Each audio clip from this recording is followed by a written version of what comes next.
Hay un término, Vanina, que venimos escuchando tanto, sobre todo después de la pandemia, y cada vez resuena desde más especialidades y más profesionales que hacen alusión a logremos empatía. ¿Qué es la empatía? Ay, sí, es un término que está muy de moda y que está bien que esté de moda y abarca como varias cuestiones. Hay empatía emocional y empatía cognitiva. La empatía emocional es poder resonar con lo que siente, con las emociones de otra persona. La empatía cognitiva es poder entender como con la mente, con la parte racional, lo que le está pasando a otra persona.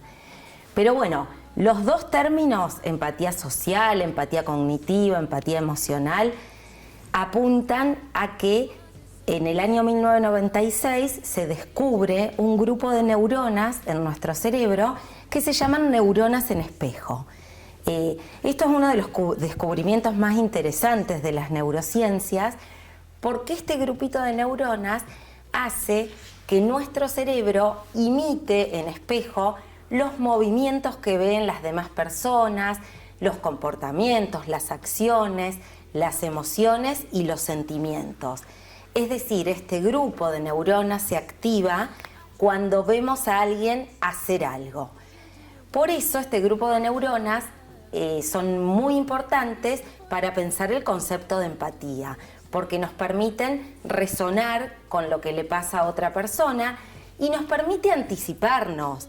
Es decir, con solo ver a la otra persona podemos anticipar si está contenta, si está triste o qué movimiento va a hacer. Y en esto de resonar, saber que resonar no significa te voy a dar la solución, es acompañar. Claro, de ninguna manera. Significa que comprendemos, entendemos desde lo racional y desde lo emocional y sobre todo significa que este grupo de neuronas en espejo, que son la base de la empatía, de la teoría de la mente, nos ayuda a explicar algo que tiene que ver con el aprendizaje por imitación, que es el aprendizaje más natural que existe.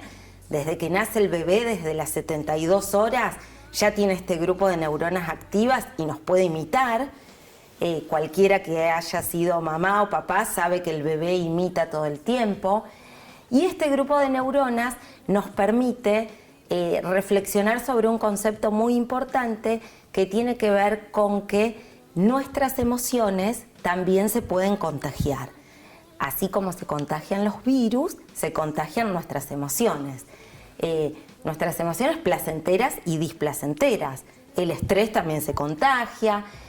Y esto nos lleva a una enorme responsabilidad y a entender que todo nuestro comportamiento, nuestras acciones y nuestras emociones tienen un impacto directo en quienes nos rodean y en los espacios que vamos habitando. Me llama la atención y celebro, ¿no?, que desde el mundo científico, con estudios y con todo el protocolo que esto requiere, cada vez apuntamos más a esto de lo sensible, ¿no? Sí. A esta cuestión de emociones que todos necesitamos ser contenidos y contener también al otro. Sí, claro que sí. Desde este siglo es el siglo del cerebro, esto no cabe en dudas. Hay un montón de avances, de información y hoy podemos afirmar que por más que tengamos una corteza cerebral muy grande, llena de cuestiones racionales, hombres y mujeres somos seres emocionales, actuamos todo el tiempo, tomamos decisiones, nos conectamos basados en nuestro cerebro emocional. Por eso es que yo celebro que esté de moda términos como la empatía, la inteligencia emocional, la responsabilidad afectiva.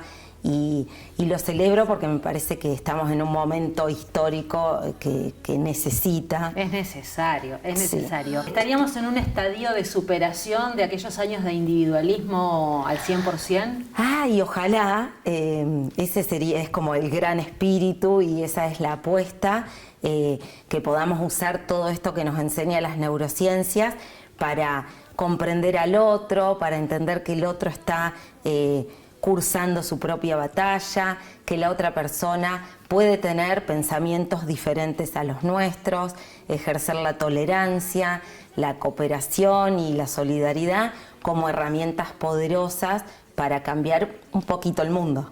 Y cada vez más mirada esto de las neurociencias, que quizás, a ver si coincides en esto, Vanina, años atrás era como una cierta beta menospreciada, como bueno... Sí, y sí. Va por otro carril. El cerebro y la salud mental, años anteriores, nunca tuvieron buena prensa, es decir, hasta se enseñaba todo el tiempo a esconder las emociones.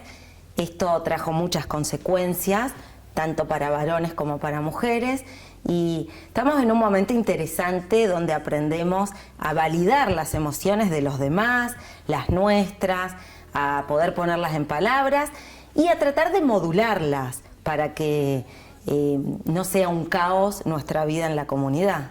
Y qué importante ir internalizando a los más chiquitos, ¿no?, con estos conceptos. Sí, sí, es muy importante. Quizás hasta alivianarles un poco el camino. Es muy importante que validemos las emociones de nuestras hijas, nuestros hijos, de los más chiquitos, que no repitamos esto de, ay no, ¿para qué vas a estar nervioso? ¿Por qué te vas a tener miedo? Porque no validar las emociones de alguien ya deja una huella psíquica que va a ser complicada. Hablar y como adultas y adultos escuchar, entender los diferentes puntos de vista y nada, y usar estas neuronas en espejo que para algo están distribuidas en todo el cerebro y si están un poquito dormidas podemos hacer cosas para despertarlas. ¿Podemos ejercitarlas? Podemos ejercitarlas. Cuanto más neuronas en espejo tengamos, más y mejor vamos a entender a las demás personas.